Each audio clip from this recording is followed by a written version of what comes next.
Il nuovo procuratore regionale della Corte dei Conti del Veneto, Ugo Montella, ha tracciato un primo interessante bilancio. Complessivamente sono stati recuperati ben 34 milioni di euro, a fronte di 600 istanze istruttorie.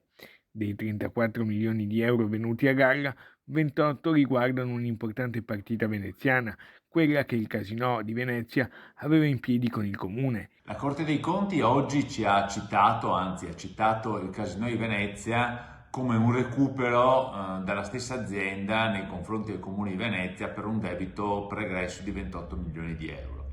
Si tratta di un debito che è sorto dal Casino nei confronti del Comune di Venezia nel 2012 e faticosamente la scorsa amministrazione Brugnaro è riuscita a portare questo valore dal Casino al Comune di Venezia. Secondo Zuin si tratta di un'ulteriore conferma dell'efficienza amministrativa della Giunta. Ulteriore, diciamo così, conferma che l'amministrazione Brugnaro 1 e Brugnaro 2 ha sicuramente portato i conti in ordine. Nel complesso il 2021 è andato meglio rispetto all'anno precedente dal punto di vista lavorativo.